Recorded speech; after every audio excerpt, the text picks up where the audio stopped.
Fun question for you. Who's the most popular Israeli artist, Jewish artist in all of history? Mark Chagall.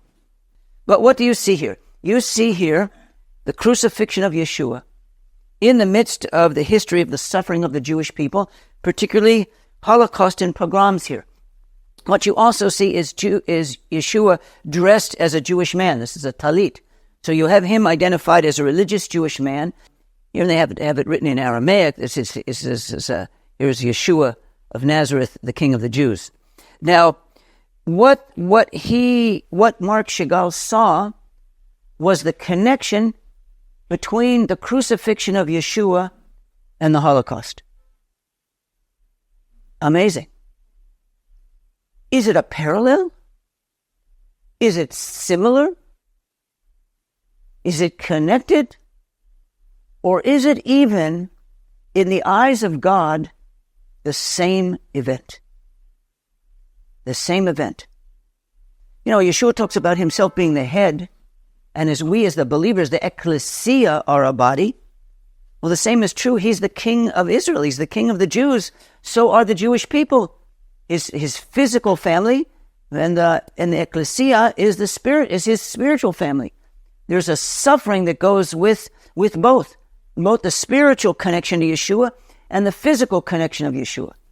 Now, our people, particularly religious Jews, are obsessed. Sounds like a negative word, but it's just they're consumed with the suffering of our people.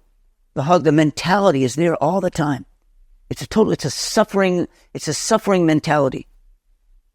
And they see all this in the background. They don't see that.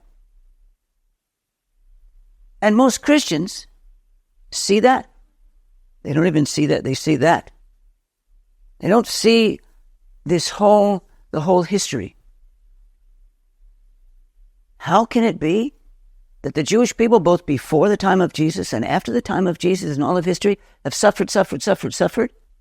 Is that connected to the suffering of Christ, who is the King of the Jews? Of course it is. You remember in the story of Purim, okay, that's another holiday, let's not go too far into that, but Haman said he wanted to kill all the Jewish people because he hated Mordecai. Why? It was just his family. They wanted to kill everybody in his family. That's what's going on here. Folks, that's what's happening in this war right now. This has got nothing to do with Gaza. It's got nothing to do with Israel and Gaza. This is a satanic fight. It has to do with the forces of evil trying to destroy the Jewish people, to be able to hurt and stop the King of the Jews. This is his family. This is what it's all about. What we're seeing in Gaza today is, how can I say it? It's the same thing as the crucifixion of Yeshua. And that's what all the suffering before he was born was to stop him from being born. The suffering after he was born is to stop him from coming back.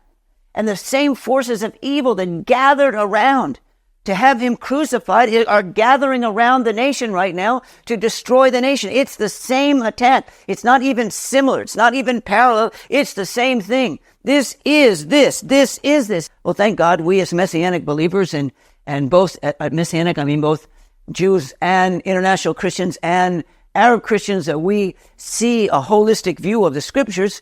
We can see this together. If you take Yeshua out of the Holocaust and even this war that we're going right now, it becomes meaningless. It becomes meaningless, not zero, meaningless in the sense of absurdly evil, and you can't see any meaning in it. That's what's going on with our people. This is an effort of genocide against the Jewish people, and we're saying we're committing genocide. Come on. What's going on here? It's so perverse. But if you don't see him in the middle of it, then it becomes, and then the suffering is well, we have faith. We know there's a redemptive meaning of it somewhere, but you don't know what the redemptive meaning is. Now, for the same thing I would say for Christians that can see him suffering, but don't see any outward working, then what? Then it's like, where are you in the whole history of the Bible? Where are you in the history of the Jewish people since the Bible? Where are you in the history of the nation of Israel today? In which there's hundreds of prophecies about that. We miss the connection of it. Now, so we want to pull this back We want to pull Yeshua back into the picture of the suffering of the Jewish people, and we want to connect the suffering of the Jewish people to the crucifixion of Yeshua. Can you imagine of our people being consumed with our suffering when they begin to see, wait a minute, he is the epitome of our suffering. Our suffering is small suffering. Our suffering is a small s. His suffering is the big suffering. Everything that we've gone through, he went through more.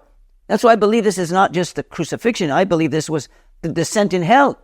That this was demonic suffering that took place at this hand.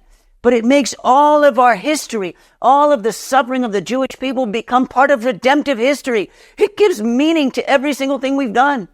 But when we put these two together, we begin to see something. But, at the Passover Seder, we break a matzah and you eat of it, and then you take half of the matzah and you cover it up, and that becomes the afikomen. At the end of the meal, you bring it out, and it's called safun. It means this is a mystery. Who wrote the script of this? And they bring it out saying, this is the mystery that comes at the end of the meal. Let's take it out. Let's unwrap it. And let's all eat of it. And they don't even know what it is. It's a mystery. Well, I want to tell you what the mystery is. That's the mystery. That's the mystery. What we're not seeing.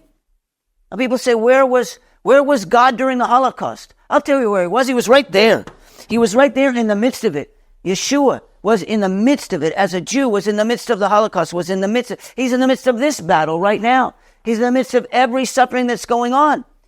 On Jesus, Yeshua, on the Jewish side, he was in the middle of the Holocaust. But there's a Christian side of it. Where was Jesus? Where was God in the Holocaust? He was in all the Christians that were in the Allied armies in America and England and that came to set the people free. Who were the people that came to set the people free in the Nazi concentration camps? Those were Christians of some sort. And the people that were the Holocaust savers that were hidden by people, why were those people hiding them? That was Jesus working there. Yeshua was both in the armies that came to rescue the people, and he was in the people that were suffering.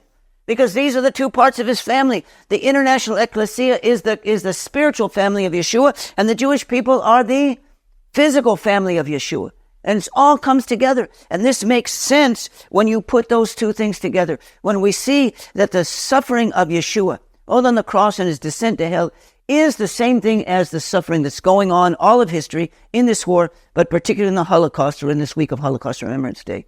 When we see that the Holocaust was essentially an extension of the crucifixion of Yeshua, and the crucifixion of Yeshua was the pinnacle of the Holocaust and the suffering of the Jewish people, right like you see here, all of a sudden, every single thing just begins to make sense. There is no such thing as meaningless suffering in this world.